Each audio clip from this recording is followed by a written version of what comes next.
Assalamualaikum warahmatullahi wabarakatuh. Ketemu lagi dengan pelajaran PKN. Sebelumnya bab 2 ya, kita membahas hukum dan peradilan nasional. Kita akan membahas bab 3, yaitu pemajuan, penghormatan, dan perlindungan hak asasi manusia. Sebelum kita mulai, alangkah baiknya kita membaca doa dulu, semoga diberikan kelancaran. Di doa dimulai. Selesai. Terima kasih. Alangkah baiknya kita mengecek kehadiran ya. Apakah di sini hadir semua? Hadir semua ya. Oke, baik. Selanjutnya kita masuk ke dalam materi. Sebentar ya.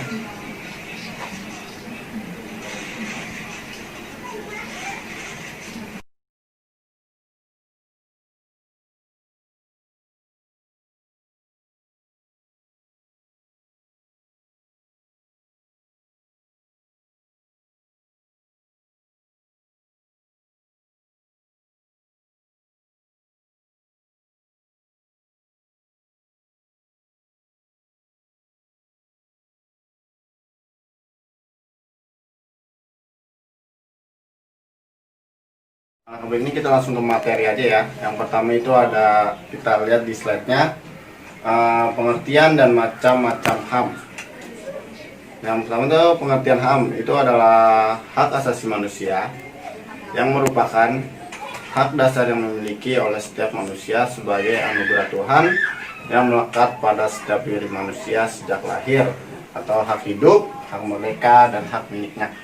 Jadi setiap manusia itu mempunyai hak dan hak merdeka dan semua hak yang dimiliki selayaknya orang manusia.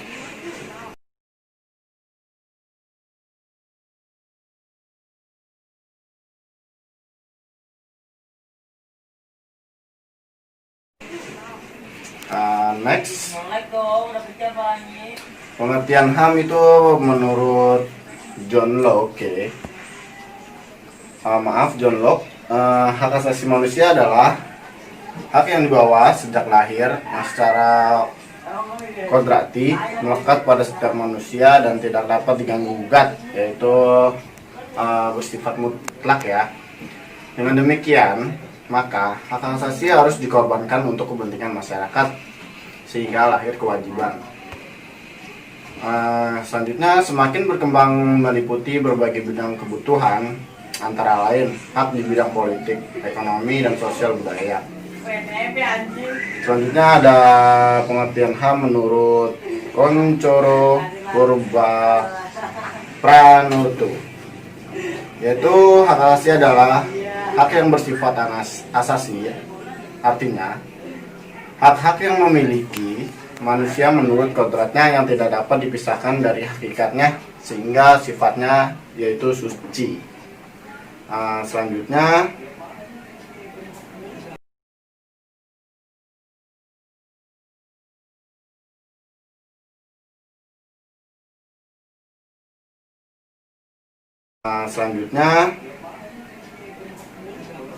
ada macam-macam HAM. Pandangan dari berbagai tokoh yang mengidentifikasi macam-macam hak asasi manusia, yaitu ada hak kemerdekaan beragama, hak kemerdekaan berkumpul, hak kemerdekaan atas diri sendiri, hak menyatakan kebebasan warga negara, dan pemenjaraan sewenang-wenang atau bebas dari rasa takut. Selanjutnya ada hak kemerdekaan pikiran dan pers.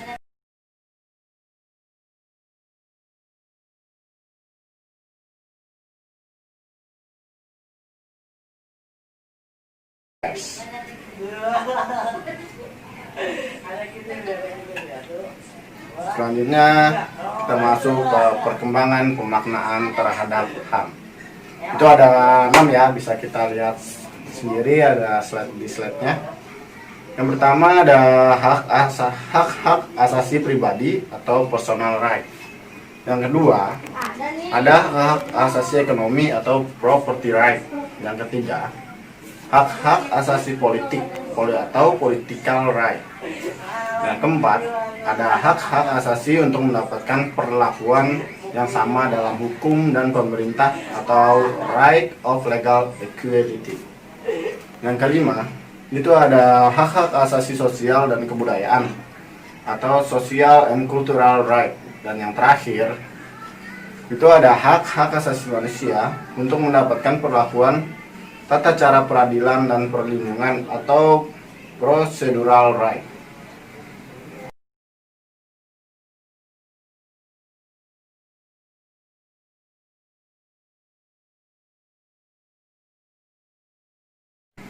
Selanjutnya adalah istilah hak dasar atau hak asasi manusia antara lain itu sudah tercantum dalam Undang-Undang Dasar 1945, Konstitusi RI 1949, UUD sementara 1950, Ketetapan MPRS. Bisa kita lihat ya sendiri ya nomor dan ketetapannya, bahwa setelah dikeluarkannya TAP MPR nomor sekian untuk UUD sekian dan UUD tentang pengadilan HAM.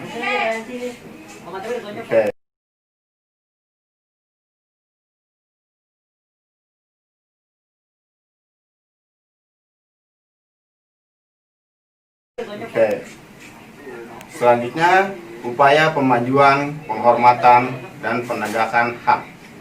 Itu ada salah satu tonggak dalam upaya pemajuan, penghormatan, dan penegakan HAM adalah ketika Organisasi Persatuan Bangsa atau PBB membentuk Komisi PBB untuk Hak Asasi Manusia pada tahun 1946.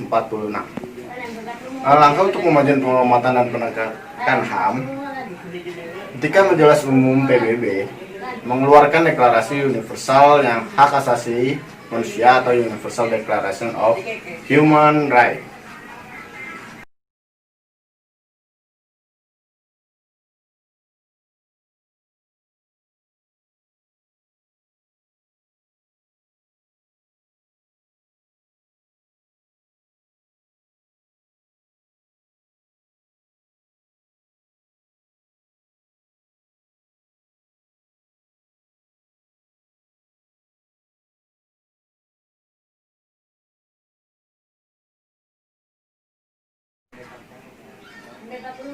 Selanjutnya ada perkembangan upaya pemajuan, penghormatan, dan penegakan hak asasi manusia dari berbagai sumber atau dokumen.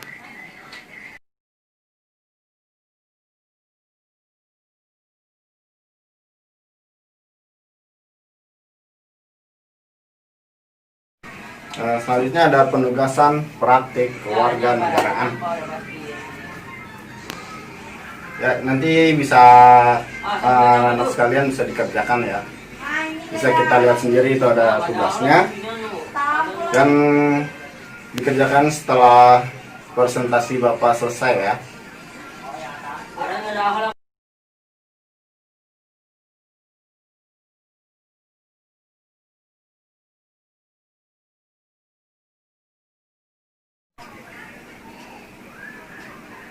Ya, masuk lagi ke presentasi ya. Peran serta dalam upaya pemajuan, penghormatan, dan penegakan HAM di Indonesia. Peran serta dalam upaya pemajuan, penghormatan, dan penegakan HAM di Indonesia telah dilakukan baik oleh pemerintah maupun lembaga swadaya masyarakat atau yang bisa disebut LSM. Itu terdapat peran serta pemerintah. Pada tanggal 7 Juni 1993 telah diupayakan berdirinya Komisi Nasional Hak Asasi Manusia atau Komnas HAM. Yang kedua, disahkannya ketetapan MPRS nomor sekian MPRS tahun 1998 tentang hak asasi manusia pada tanggal 13 November 1998. Dan yang terakhir ada dalam amandemen UUD 1945. Persoalan HAM mendapat perhatian khusus, yaitu dengan ditambahkannya bab XA tentang hak asasi manusia yang terdiri pada pasal 28A hingga 28J.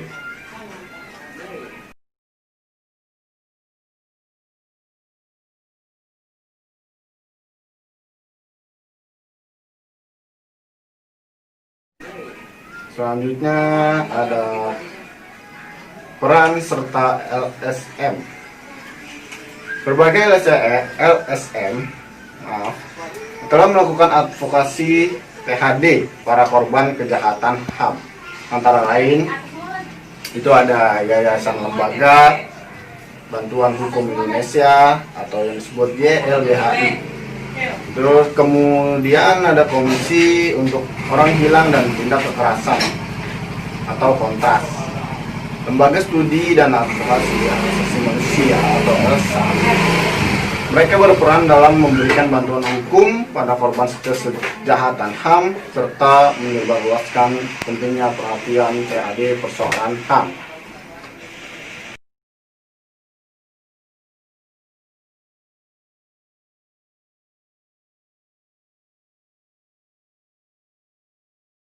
Ada 3 ya, itu tentang hambatan dan tantangan dalam upaya pemajuan, penghormatan, dan penegakan HAM di Indonesia. Yang pertama ada perkembangan HAM di Indonesia, itu ada apa aja sih ya, kita bahas. Di era 1945 sampai 1955, bangsa Indonesia banyak disibukkan oleh perjuangan untuk mempertahankan kemerdekaan dan terjadinya rongrongan oleh berbagai pemberontakan sehingga masalah HAM masih terabaikan. Lalu ada di era Orde Lama, itu pada tahun 1955 sampai 1965 hingga peristiwa G30 SPKI 1965 masih terjadi krisis politik dan kekacauan sosial sehingga persoalan HAM tidak memperoleh perhatian. Lalu ada di era Orde Baru, itu di tahun 1966 sampai 1998. Dalam perjalanannya, rezim ini kurang konsisten terhadap masalah HAM. Meskipun telah berhasil membentuk Komisi Nasional Hak Asasi Manusia atau Komnas HAM. Sebentar.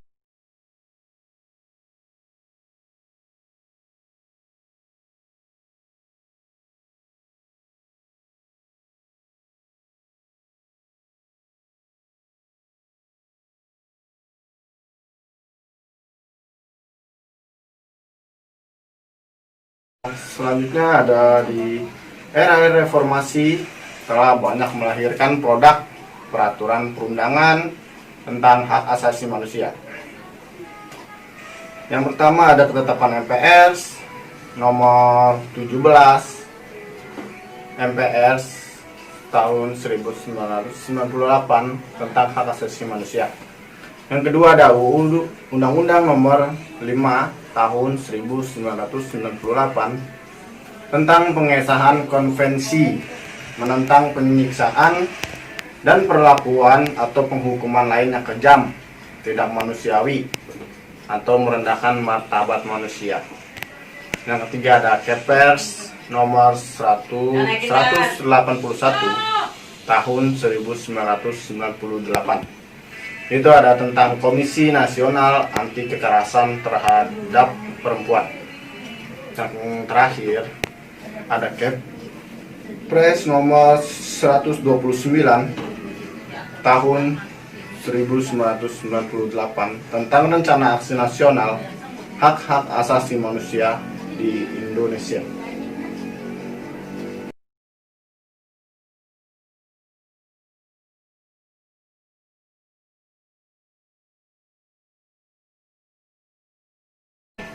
Selanjutnya ada hambatan penegakan HAM. Hambatan umum dalam pelaksanaan dan penegakan HAM di Indonesia itu mempunyai beberapa faktor, antara lain faktor kondisi sosial budaya, faktor komunikasi dan informasi, faktor kebijakan pemerintah, faktor perangkat perundangan, Terakhir ada faktor aparat dan pendidikannya atau law enforcement.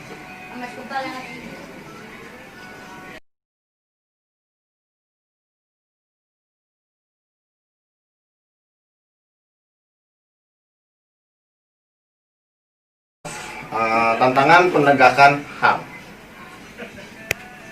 Tantangan dalam penegakan HAM di Indonesia untuk masa-masa yang akan datang telah digagas oleh Presiden Soeharto pada saat akan menyampaikan pidatonya di PBB dalam konferensi dunia kedua pada tahun Juni 1992 dengan judul Deklarasi Indonesia tentang HAM. Yaitu ada prinsip universitas, yang kedua prinsip pembangunan nasional, yang ketiga prinsip kesatuan hak-hak asasi manusia atau prinsip indivisibility. Yang keempat ada prinsip objektivitas atau non-selektivitas, dan yang kelima ada prinsip keseimbangan, yang keenam prinsip kompetensi nasional, dan yang ketujuh prinsip negara. Selanjutnya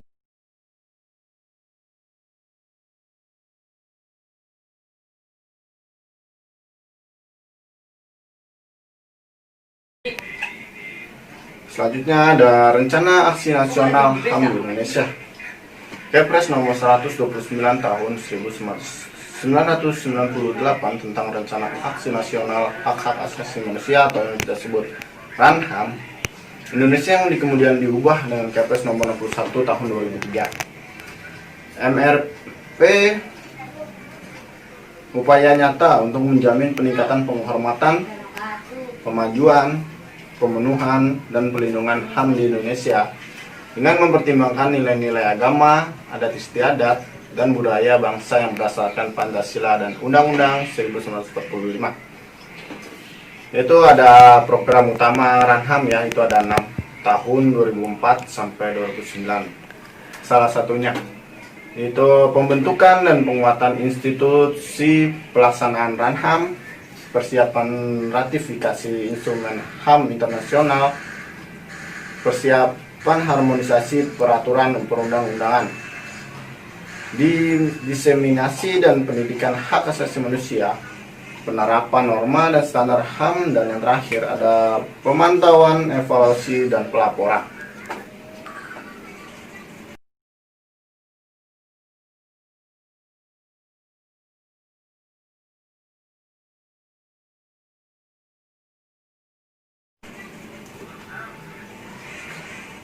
Itu ada tantangan lain adalah berkaitan adanya pelanggaran berat sebagaimana dimaksudkan dalam UU nomor 26 tahun 2000 tentang pengadilan hak asasi manusia, yaitu kejahatan genosida dan kejahatan kemanusiaan. Kejahatan genosida adalah setiap perbuatan yang dilakukan dengan maksud untuk menghancurkan atau memusnahkan seluruh atau sebagian kelompok bangsa, ras, kelompok etnik, dan kelompok agama. Lalu ada kejahatan terhadap kemanusiaan. Itu ada perbuatan yang dilakukan dengan serangan yang meluas dan sistematik, yang diketahui bahwa serangan tersebut ditujukan langsung terhadap penduduk sipil.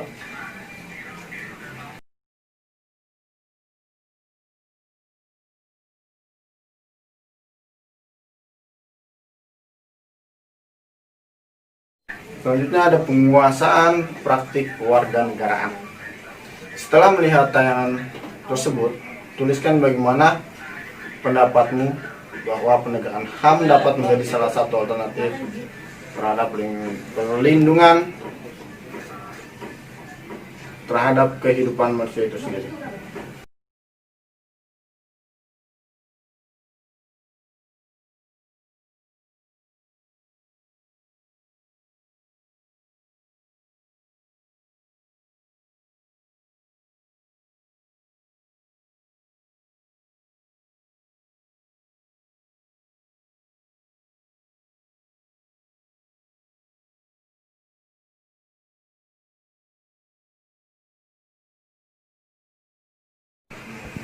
Ya, selanjutnya kita masuk dalam peradilan internasional HAM. Yaitu PBB telah membentuk komisi untuk hak asasi manusia atau the United National Commission on Human Rights, yaitu memiliki kekuasaan untuk mengadili dan menghukum para penjahat kemanusiaan internasional atau pelanggaran HAM berat, yaitu terdiri dari 18 negara anggota berkembang menjadi 43 anggota. Di Indonesia diterima tahun 1991.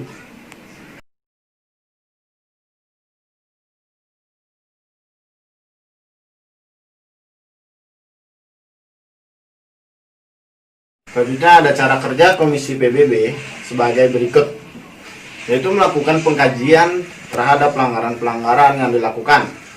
Yang kedua, seluruh temuan komisi ini dibuat dalam Yearbook of Human Rights yang disampaikan kepada sidang umum PBB. Yang selanjutnya ada setiap warga negara atau negara anggota PBB berhak mengadu kepada komisi ini. Yang terakhir ada Mahkamah Internasional, yaitu segera menindaklanjuti pengaduan hasil pengkajian atau temuan, ditindaklanjuti untuk diadakan penyidikan, penahan, dan proses peradilan.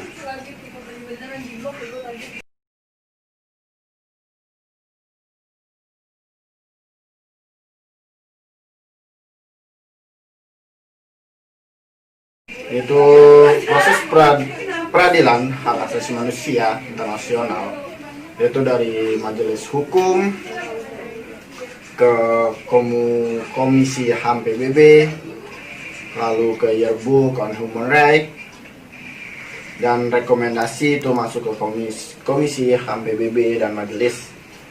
Lalu juga laporan-laporan itu ada dua ya. Yang pertama negara anggota PBB, yang kedua warga negara perseorangan. Lalu di situ ada Mahkamah Internasional, yaitu buat mengurus pelanggaran HAM internasional atau opini dunia internasional.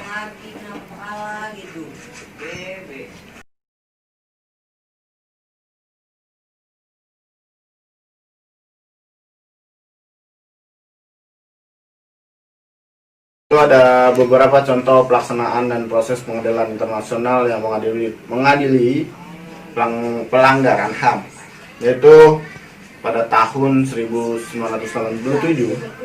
Klaus Barbie, Nazi Jerman, dihukum seumur hidup karena bersalah telah menyiksa 842 orang Yahudi dan partisan Perancis, yaitu terdapat 343 tewas.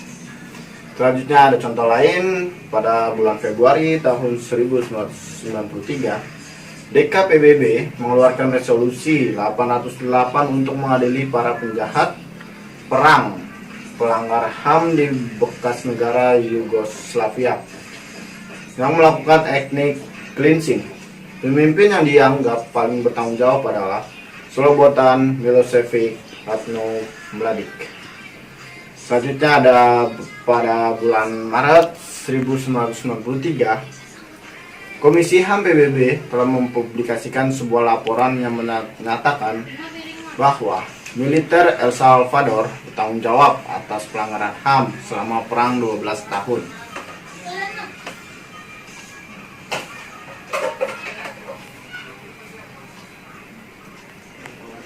Kita bahas studi kasus pada teror 11 September. Jadi alat pembenaran untuk pelanggar HAM, yaitu